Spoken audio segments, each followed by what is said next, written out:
আসসালামু আলাইকুম প্রিয় বন্ধুগণ। আপনারা নিশ্চয়ই জানেন যে শান্ত নীল জলরাশি এখন সেখানে বারুদের গন্ধে ভারী।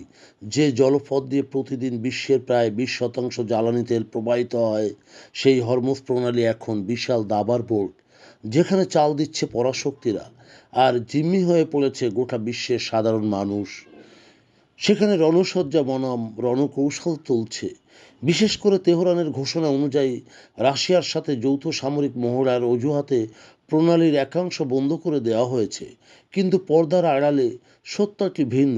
মার্কিন রণতারী ইউএসএস আব্রাহাম লিঙ্কন যখন দিগন্ত রেখায় দৃশ্যমান, তখন ইরান তার সবচেয়ে শক্তিশালী অবস্থান ধরে রেখেছে এবং সে অস্ত্রটি ব্যবহার করছে ভৌগোলিক অবস্থান, যা 20 মিলিয়ন ব্যারেল তেলের নিরবিচ্ছিন্ন সরবরাহকে থমকে দিয়ে তেহরান স্পষ্ট বুঝিয়ে দিচ্ছে এই সরু জলপথটি কেবল বাণিজ্যের নয়, বরং বিশ্ব অর্থনীতির জীবন মরণের এক মোক্ষম চাবিকাঠি।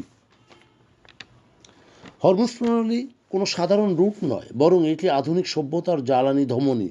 আর সেই ধমনীতে এখন রক্ত নয়, বইছে যুদ্ধের নীল বিষ।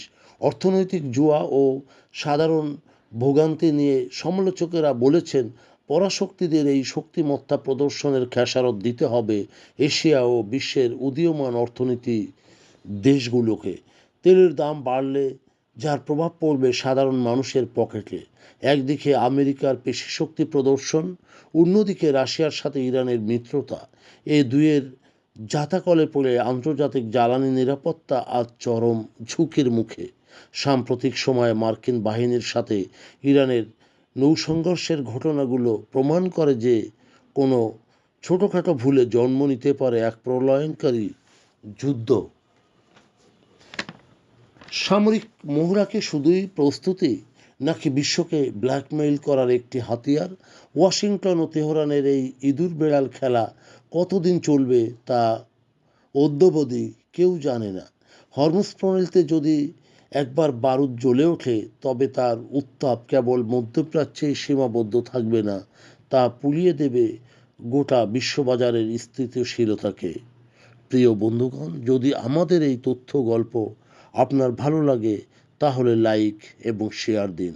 এবং এখন আজ আমাদের সঙ্গে থাকার জন্যে ধন্যবাদ। আমাদের ফলো দিন এবং সাবস্ক্রাইব করুন।